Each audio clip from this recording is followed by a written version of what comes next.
Here's a deep dive into the five key philosophers whose ideas provide a robust framework for understanding the mindsets and actions of old school RuneScape players. These philosophers offer compelling insights into the nature of choice, and ethics, and competition, knowledge, and human interaction, all of which can be observed in the behavior of an average old school RuneScape player. Our first one is Jean-Paul Sartre. His idea of existentialism sort of rings through. It basically goes that existence precedes essence. Sartre's existential philosophy emphasizes that humans are not born with a predefined purpose or nature. Instead, we must create our own identity and meaning through our choices, actions, and relationships. There is no inherent essence to life, and it's sort of the responsibility of each individual to define themselves. How this sort of fits into the average old school RuneScape player is that they are free to define their own path. There is no fixed storyline or obligation to follow a particular route. Players choose whether to focus on skills, on PvP, on PvE, or social interactions. This reflects Sartre's concept that one's identity and purpose are forged by the choices they make. A player can be a lone adventurer, or a top tier skiller, or a feared PvPer. And each of these identities is chosen through the player's action and not dictated by any sort of external forces. The other idea is when it comes to freedom and responsibility. Sartre's existential ethics stress personal freedom, but with this freedom comes the burden of responsibility. In old school RuneScape, players face decisions that have significant consequences. Whether it's the risk of dying in the wilderness, choosing how to spend their limited time, or even just deciding on how to interact with other players. These choices come with no guarantees. And much like Sartre's view on human freedom, they force players to navigate the world of old school RuneScape, with both the potential for greatness and also failure. Absurdity, also when it comes to meaning creation. In old school RuneScape, much like existentialists, they may find themselves immersed in repetitive tasks, like skilling or grinding for rare drops, which can seem absurd on the surface. However, just as Sartre argues that meaning is made through action, the average old school RuneScape player gives meaning to their activities through that engagement. A seemingly pointless grind for resources or high level achievements is made meaningful because the player has chosen to engage in it directly. The other philosopher that comes to mind is Aristotle and his idea of virtue ethics.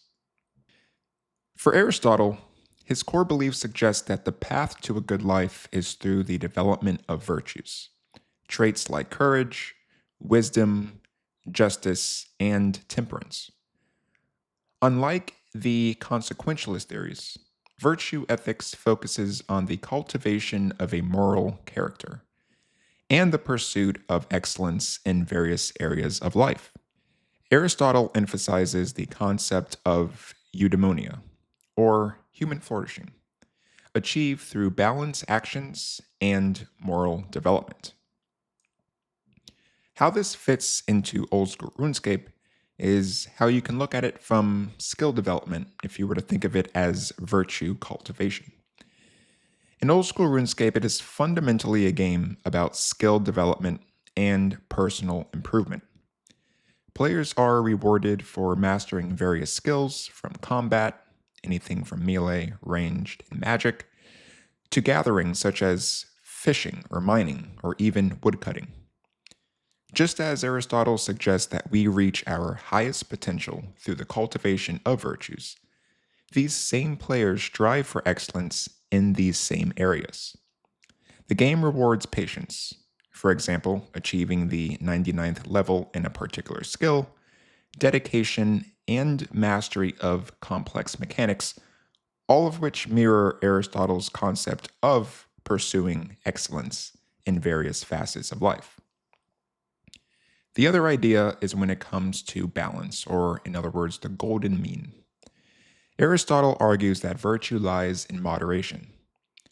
Players must often find themselves in a balance between competing priorities, whether it's leveling skills or completing quests, engaging in player versus player combat, or even just interacting with other players. The game's design encourages balance. To be successful, a player must not neglect any other area entirely, but instead cultivate a variety of skills and experience, just as Aristotle advocates for a balanced life. The pursuit of maxing, which is to get 99 in all skills, is a way for players to achieve a form of eudaimonia, which is that highest state of flourishing. We also have moral development and reputation. Just as Aristotle believed in the development of moral virtues, players are often judged by their actions within that community. A player's reputation in the game, whether as a trustworthy trader, a skilled boss fighter, or a loyal clan member, is built over time through repeated actions. Developing a good reputation aligns with Aristotle's belief that a virtuous character is demonstrated through consistent actions that reflect moral integrity.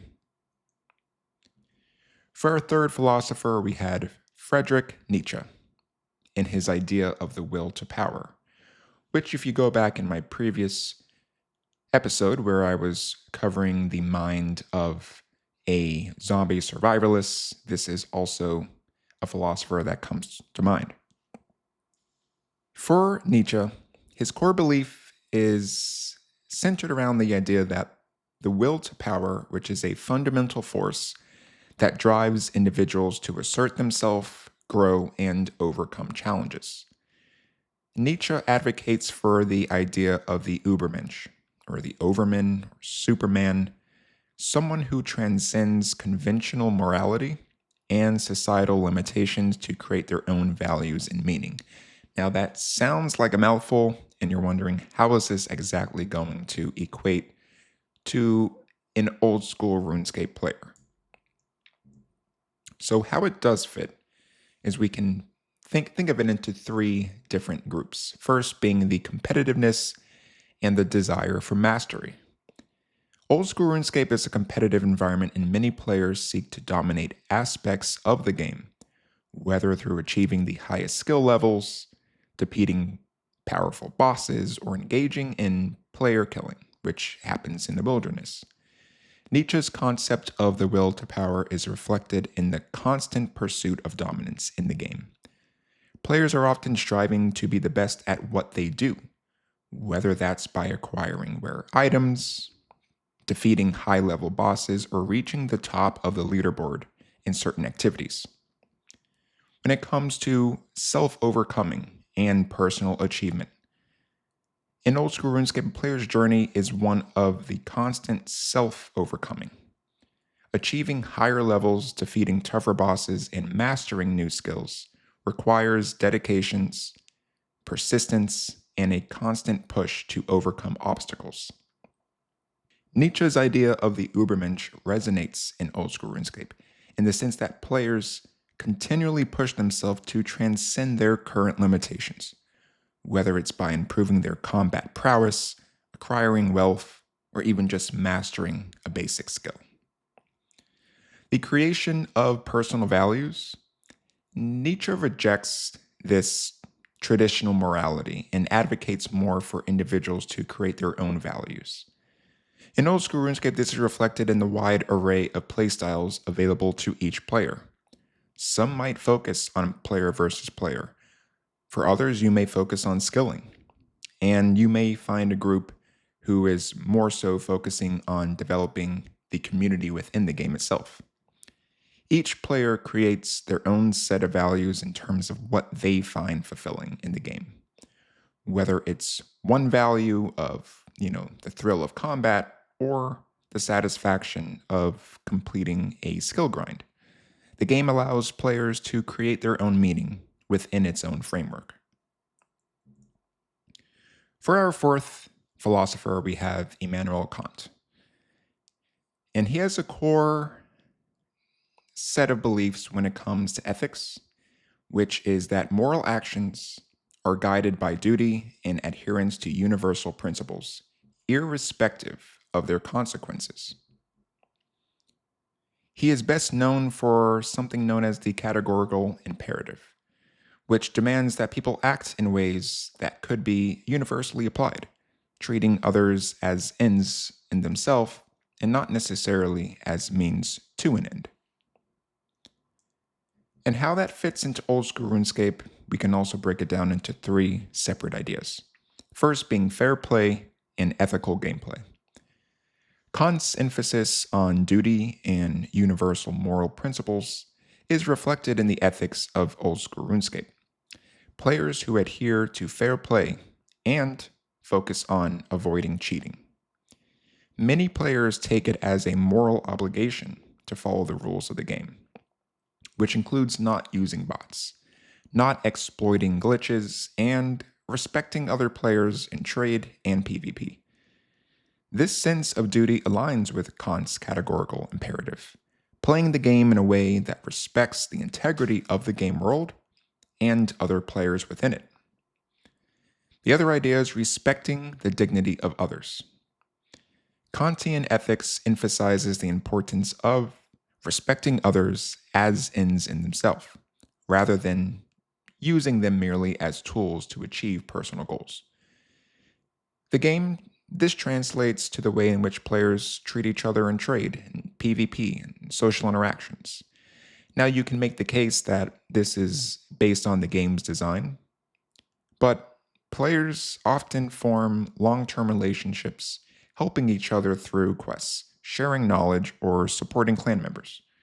Treating others with respect and valuing their participation in the game world certainly aligns with Kant's belief in treating others as ends in themselves. And our third idea that comes to mind within the game framework is moral duty of action. Kant's view on moral duty can also be seen in how players approach the game's goals. For example, many players feel a sense of duty to level up all skills or complete all quests, regardless of the immediate rewards. This pursuit of perfection in the game can be interpreted as an act of moral duty to improve oneself and uphold the standards of the old school RuneScape world, even if the game doesn't reward players directly for every single action that they take. And for our fifth philosopher, we have Socrates and his idea of the Socratic method. His core belief is that there is a method of dialogue and critical questioning, encouraging people to examine their beliefs and assumptions. He believed that an unexamined life is not worth living, and that through dialectical engagement, one could improve and approach the truth. Now, how this fits into old school RuneScape, we can divide this into two main areas: constant self-examination and improvement. Just as Socrates emphasized the importance of questioning oneself, players engage in continuous self-examination and optimization of their gameplay. Players often analyze and re-evaluate their strategies, whether it's how to efficiently level up a skill, or how to approach a difficult boss fight, or even how to maximize profits in the game's economy. This constant process of questioning and improving aligns with the Socratic philosophy. And for our second idea comes to knowledge sharing. The Socratic method can also be seen in the game's forms, guides, and player interactions that characterize old school RuneScape. Players share strategies, ask questions, and engage in debates about the most effective ways to progress in the game. Now, sometimes these debates can get a little crazy, but it's the exchange of ideas that is crucial to the game's community, where players can learn from each other and challenge each other's assumptions. And in conclusion, the philosophical frameworks of all of these philosophers offer rich insights into the mindsets of an average RuneScape player. Now, the game, with its open ended design and focus on personal improvement, social interaction, moral choices, aligns deeply with this existential pursuit of self definition from Sartre, or the cultivation of virtues and excellence from Aristotle, the drive for self mastery and power from Nietzsche, adherence to ethical duty from Kant, or even the process of continual self examination, like from that we just studied at Socrates. These philosophers help explain why players immerse themselves in repetitive grind of skilling, the competition of PvP, and the complexity of community dynamics within old school RuneScape. So whether it's through the existential freedom, the pursuit of balance and excellence, or the quest for moral integrity and knowledge, old school RuneScape players reflect many of the same philosophical questions and challenges that these thinkers explored. Ultimately, old school RuneScape can be seen as a microcosm of, I would consider, the human condition, where players forge meaning, navigate sometimes morally ambiguous situations, and strive for personal and communal growth, much as philosophers have and proposed throughout history. Thanks for watching.